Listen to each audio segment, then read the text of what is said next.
the average lifespan of a fiat currency, I think, is like 50 years or something like that. So historically, that's been the average lifespan. Like most, I think 99.9% of fiat currencies have failed over time, right? So Yeah.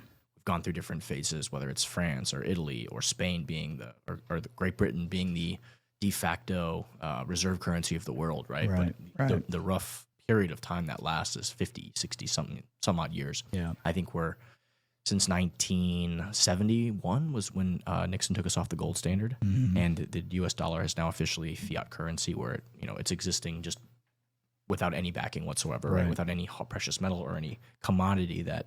If you look at a chart for the last like 4 to 5 years, how much they printed, it's kind of scary. It's kind of scary. Yeah, I mean, I think they increased the money supply by about 50%, like 2 years.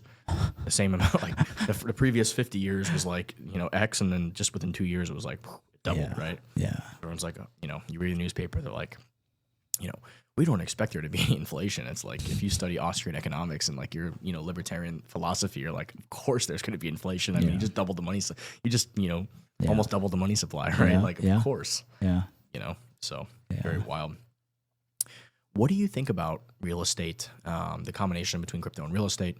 I think it was maybe a year or two ago, I wrote an article for a local paper here. It was like, I proposed using Bitcoin as like collateral on certain loans. Like my thought was like, if somebody's a risky person to take a loan, or they don't have a long credit history, I really feel like Bitcoin pledged as like collateral, as like a pristine collateral asset, could play a huge role in like, okay, well, we're going to hold your $10,000 worth of Bitcoin as like collateral. And then once you pay off your loan over time, we'll release that back to you. Or you do a refinance, Bitcoin appreciates 10x, right? Yeah. Now it's 100,000 of collateral. Sure. You can refi, take 90% of that out, kind of thing, right? I think that will eventually happen. I think it's just a matter of time. I think the challenge with that is Bitcoin's still a little too volatile for banks to feel comfortable. And I think the 30-year mortgage was a brilliant thing created by the United States that they love to sell, right? There's this really good book by Bridger Pennington Sr., who he launched a fund that IPO'd for, I think it was like 20 billion by the time that IPO. It's kind of crazy. And he talks about how the best thing that the U.S. has invented, the best thing they've ever created, was the U.S. dollar. And they want to give out and dish out as much of it as possible. And a 30-year mortgage is a brilliant way to do that, right?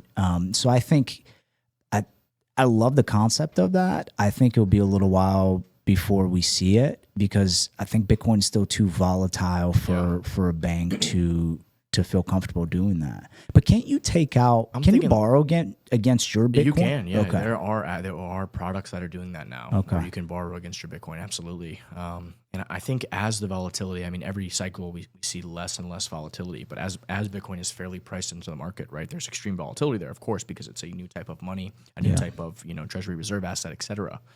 As it gets priced into the market, there's that volatility, right? Yeah. But over time, those increases will be less and less as it gains more general adoption and people understand it better. And you get more institutional investors involved and bigger players. I agree. We're seeing that. I mean, we're starting to really see that with MicroStrategy essentially turning themselves into a Bitcoin bank, and we've got ETFs and we've got all these new products now. So I think we're starting to see the beginning of it. My thought was more just like, hey, like this person. The normal person can go through the process. They've got a 700 credit score, 800, whatever. They're able to put, the down payment. But then there's people that like our new lenders that, maybe they have a 650 credit score, right? Yeah. But just to like get them over that edge, like, hey, like you got $10,000 to $20,000 of Bitcoin, pledge that to the contract. And, and we'll give I think it's brilliant. I think that's, I think if someone hasn't invented a company like that, they should, because I think they would do really, really well. Yeah. It's just a lot of real estate is so outdated. It's such a fragmented industry, dude. Like the concept of title and escrow is That's just another like, one I was gonna talk to you you know about. what I mean? Like it's such an old school industry in a lot of ways, and it's due for a revamp, and I think something like that would be brilliant. I've thought about that for a while. I mean, the process is just so outdated, and to be able to just put people's titles on a blockchain and like quickly anybody can verify that for a fraction of the fucking cost. You don't have to wait. Title and escrow. I own part of a title and escrow company. They're very profitable, dude. Yeah. Their profit margins are crazy. Like 5 to 10K to like fill out a couple pieces of paper Yeah. and like, oh yeah, we're gonna do a title search and make sure that no one else owns this title. Oh, boom, boom, boom, boom. Oh, okay. no one Write me owns a check it. for Yeah. your closing cost is $5,484. It's a gambit, dude. Yeah, it's a gambit. It's a hustle So, for sure. yeah. I think it would, then you just have loans. You could have much more fluid transactions. I mean, getting a mortgage is like It's a nightmare. logistical fucking nightmare, I hate it. dude. Like, It's so with how much I just got a home equity line of credit for my primary house, which by the way, I'm gonna dump it all into a cryptocurrency. don't take this as financial advice by any means. Not financial advice, but that's what I'm gonna do. Anyway, for me to get that home equity line of credit, dude, I own 23 properties. I had to provide insurance documentation for all 23 properties, profit and loss statements for all 23 properties, profit